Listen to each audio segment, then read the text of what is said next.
Judul khutbah kita yang singkat pada hari ini, sosialisasi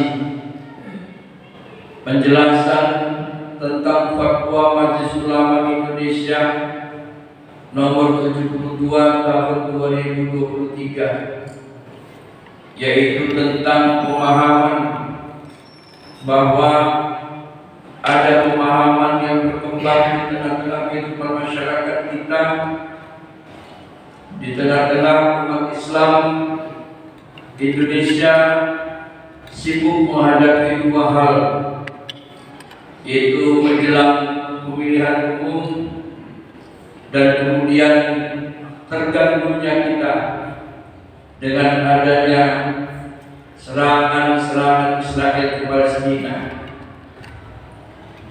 Ternyata momentum ini dipergunakan, dimanfaatkan oleh satu kelompok golongan komunitas umat Islam itu sendiri yang menyampaikan, menyebarkan paham bahwa Muhammad adalah Allah dalam menafsirkan ayat Al-Quran Qul huwallahu ahad.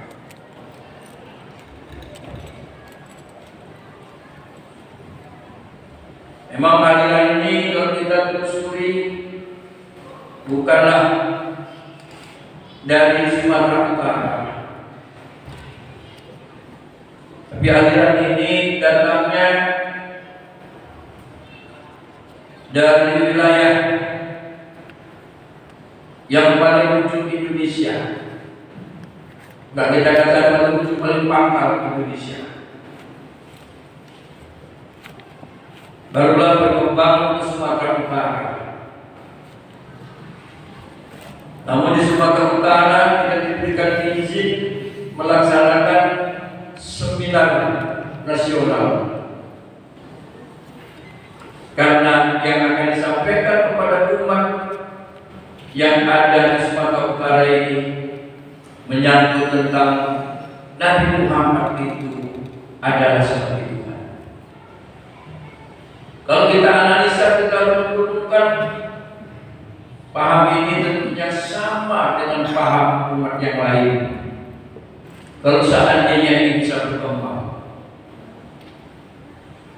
yang mengakui umat yang lain itu bahwa Nabi Isa itu sebagai Tuhan. Kalau ajaran ini berkembang, diterima oleh masyarakat, umat Islam itu mengakui bahwa Nabi Muhammad itu sebagai Tuhan. Namun karena permasalahan ini sudah merupakan permasalahan nasional, maka yang mengeluarkan fatwa bukanlah MUI Sumatera Utara, tapi Majelis Ulama Indonesia Pusat, karena memang itu wewenang mereka untuk menyampaikan fatwa itu. Dan Majelis Ulama Indonesia Provinsi Sumatera Utara, begitu pula kerjasama dengan Majelis Ulama Indonesia Kota Medan, telah melaksanakan seminar musyawarah yang dilaksanakan pada tanggal 1 November kemarin di Majelis Ulama Indonesia Kota Medan. Di antara sosialisasi fatwa tersebut, bahwa adanya penyampaian pemahaman di tengah masyarakat yang menyatakan Muhammad adalah dalam penafsiran Qul huwallahu ahad telah menimbulkan kontroversi, keresahan dan kegaduhan di tengah-tengah masyarakat. Kemudian bahwa terhadap masalah di atas muncul pertanyaan tentang pemahaman bahwa Muhammad itu Allah dalam penafsiran ayat Qul huwallahu ahad. Kemudian bahwa berdasarkan pertimbangan di atas, Komisi Fatwa Majelis Ulama Indonesia memandang perlu menetapkan fatwa tentang hukum pemahaman bahwa Muhammad itu Allah dalam penafsiran Qul huwallahu ahad agar dijadikan pedoman bagi masyarakat umat Islam di Indonesia. Mengingat ayat Al-Quran antara lain, yaitu dalam surah Asy-Syura ayat yang ke-11, Allah berfirman, "Laisa kamitslihi syai'un wa huwas samiul basir." Tidaklah ada sesuatu pun yang serupa dengan Dia. Maksudnya tidak ada yang serupa dengan Allah, dan Dialah yang Maha mendengar lagi Maha melihat. Wallahu alladzi la ilaha illa hu alimul ghaibi wasyahadah war-rahmanir rahim. Dialah Allah, tidak ada Tuhan kecuali Allah. Dia yang mengetahui yang baik dan yang nyata-nyata. Dialah yang Maha Pengasih, Dialah yang Maha Penyayang. Afaman yakhluqu kaman la yakhluqu afala tadhakkarun. Afala tadhakkarun. Maka apakah Allah yang menciptakan itu sama yang dapat menciptakan, yang tidak dapat menciptakan apa-apa? Maka mengapa kamu tidak mengambil pelajaran? Maksudnya, tidak samalah Allah itu dengan makhluk. Allah itu menciptakan, sedangkan manusia itu tidak bisa menciptakan. Wa ma Muhammadun illa rasul qad khalat min qablihi rusul. Tidaklah Muhammad itu melainkan seorang rasul. Sungguh sebelumnya telah berlalu beberapa orang rasul. Nabi Muhammad itu hanya merupakan utusan Allah Subhanahu wa taala, sama dengan para nabi dan rasul yang terdahulu. Dia bukanlah anak Allah dan bukanlah Dia Allah. Maka kelirulah orang yang memahamkan bahwa Nabi Muhammad itu adalah Allah. Nabi Muhammad itu adalah Tuhan. Qul innama ana basyarun mithlukum yuha ilayya annama ilahukum ilahun wahid. Katakan ya Muhammad, sesungguhnya Nabi Muhammad itu adalah manusia biasa seperti kamu, seperti kita. Cuma bedanya Nabi Muhammad mendapatkan wahyu dari Allah Subhanahu wa taala. Maka Nabi Muhammad menyatakan sesungguhnya Tuhan kamu adalah merupakan Tuhan yang esa, Tuhan yang satu. Itulah Allah Subhanahu wa taala. Jadi Nabi Muhammad itu sendiri tidak pernah mengatakan dia sebagai Tuhan. Sama juga dengan Nabi Isa sendiri tidak pernah mengatakan dirinya adalah Tuhan, melainkan utusan Allah Subhanahu wa taala.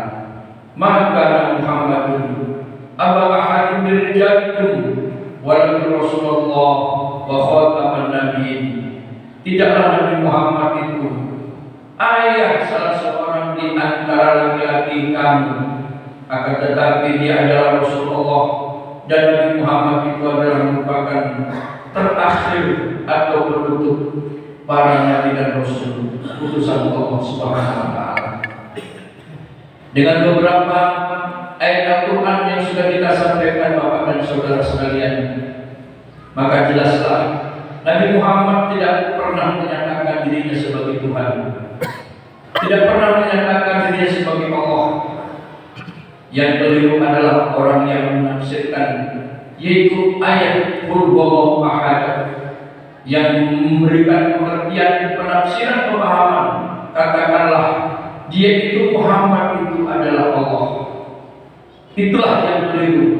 Itulah aliran yang saat ini sedang dibahas di tengah-tengah kehidupan masyarakat kita, baik dari majelis ulama itu sendiri, begitu pula dari Al-Jami'atul Wasthiyah yang lagi lincah-lincahnya, yaitu membahas tentang permasalahan penafsiran ayat surat Al-Ikhlas yang merupakan ayat yang sangat penting di dalam membina, menguatkan, mengokohkan akidah Islam di tengah-tengah kehidupan masyarakat, modern dan begitu pula tengah-tengah kehidupan masyarakat jahiliyah pada saat itu.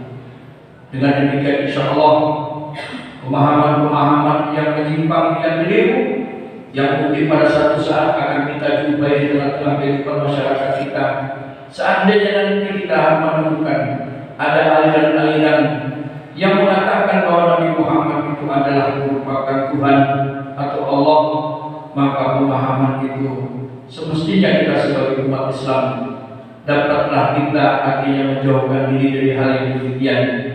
Karena memang Majelis Ulama Indonesia telah memutuskan bahwa aliran tersebut adalah merupakan aliran yang sesat, yang ulama yang membawanya tidak lain adalah ulama yang bernama Amran Wali, yang ini berkembang di tengah-tengah kehidupan masyarakat kita. Tapi masyarakat Sumatera Utara terlebih dahulu telah menolak seminar ASEAN yang akan dilaksanakan pada tanggal 12 tanggal 15 yang lalu, sehingga dengan demikian insya Allah aliran ini tidak akan bisa masuk ke Indonesia secara keseluruhan dan juga di Sumatera Utara dan terlebih di Kota Medan, karena para ulama-ulama kita mereka sangat proaktif untuk menjaga umat, sehingga dengan demikian insya Allah kita pun akan terhindar dari pemahaman yang sesungguhnya menyimpang dari tuntunan ajaran agama Allah Subhanahu wa Ta'ala.